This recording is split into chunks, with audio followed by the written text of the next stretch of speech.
Today's episode is the second of two detours from the third foundational point of our being a continuity, not a major turning point state, or an evolutionary, not a revolutionary one.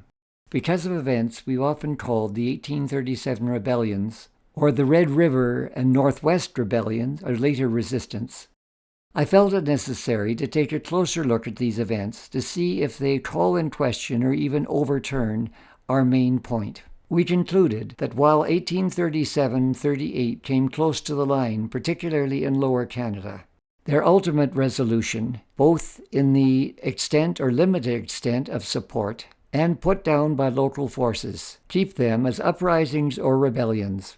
They cannot be characterized, therefore, as revolutionary. The two Métis movements led by Louis Riel on the Plain were different, and different from each other. The 1869 Red River resistance that led to Manitoba's admission to Confederation the following year was not a rebellion, as there was no established authority to rebel against.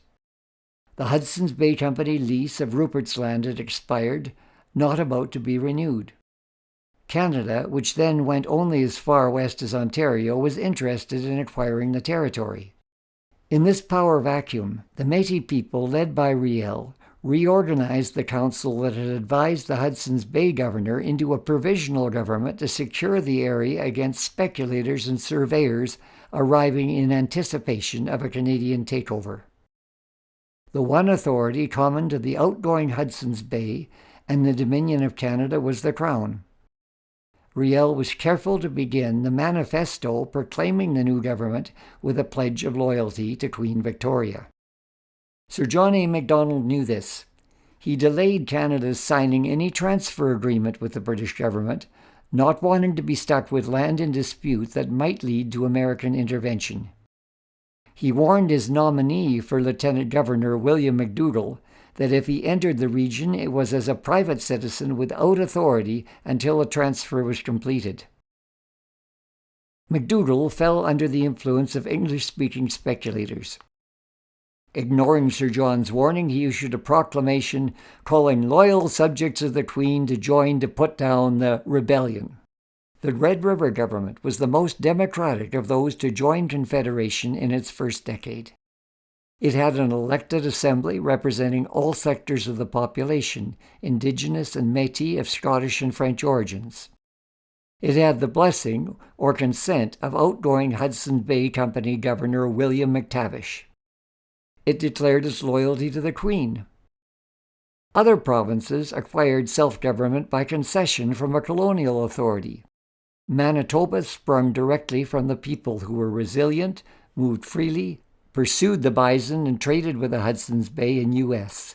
It had greater legitimacy than tin-pot dictators who come to power by coup d'etat. Such legalities were lost on eastern settler populations that made up Sir John's political base. Francophones who supported Riel because he spoke French and was Catholic, and Protestant Orangemen who hated him for these reasons.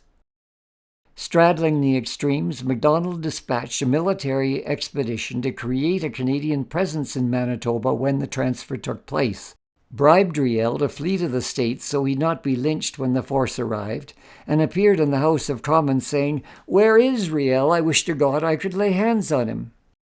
Riel's second uprising, in North Saskatchewan 15 years later, differs from the Red River one in 4 respects.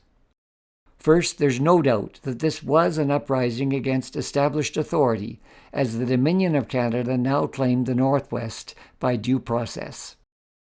Calling this the Northwest Rebellion is accurate. Second, the loss of life on both sides was significantly greater, though less than in almost all wars. Third, the causes of the rebellion were more evident than in earlier struggles where the issues were abstract. These were not land ownership or self-government or religion, important as these may be, but mass homelessness. Métis displaced from Manitoba were now facing a last stand with the extinction of the bison, their means of survival, and starvation by both Métis and Indigenous, with a famine reducing wild game and treaty-promised rations. Fourth was involvement of First Nations, particularly the Nihia Cree. More than the Métis, who had a partial European heritage, this incited terror among settlers who feared they might be massacred. Had it not been for Crowfoot's decision to remain neutral, we would have been plunged into a bloody race war. That could have led to political annexation by a U.S. long-knife cavalry approach rather than the redcoat mounted police ones. Or if the West had stayed Canadian by violently suppressing the uprising, we would not be discussing evolution now. Our continuing to cohere in a less violent way depends on Riel's Red River resistance that led to Manitoba's negotiated admission to Confederation rather than its annexation as a territory, and on Crowfoot's refusal to join Riel's second uprising, allowing a more peaceful outcome on the South Plain. Both men are fathers of Confederation as much as those who met in Charlottetown, Quebec City, and London. Riel as father of Manitoba, and Crowfoot of Alberta and likely Saskatchewan. The combined influences, including their differences, led to a Kanata spirit extending between oceans rather than simply on the shield around Hudson Bay. Riel's second uprising saved the transcontinental link. The railway was then at the point of bankruptcy, and Sir John could not persuade Parliament to provide further backing. The Northwest Rebellion and the as yet unfinished railway's ability to transport 5,000 troops west in 3 weeks turned the political tide in Ontario. Parliament approved a loan that saw the line completed. Riel, whose resistance saved it, was hanged 9 days after the last spike. Crowfoot was considered a sellout by his younger braves for allowing the line to pass, yet he knew the cost of resistance would be worse. Both warriors, one volatile and messianic, became a sacrificial lamb, the other with a sad stoicism in his death song. We owe both a major debt. Can we still say Canada emerged without revolution or civil war? I believe we can, with a caveat. The struggles in the East, an extension of those between French and British empires, were mild by comparison with upheavals in other nations at the time and in later decolonization. For this we can claim no superiority or virtue, but can be grateful to those who softened the impacts. For some punitive governors-general, there were others, Murray, Bruce, and Lambton, who were conciliatory. Behind the peace, order, and good governance in our Constitution, there were peace, order, and good governors who paved the way working with homegrown reformers. The discussions from 1864 to 67 that led to Confederation were examples of peaceful evolution. The emergence of Canada fits the evolutionary mold, but expansion west beyond the Lakehead was more problematic. Consultation process with Western peoples was less thorough than Confederation talks had been. Where talks led to treaties with First Nations, discussions often ended when signatures were obtained and taken for granted.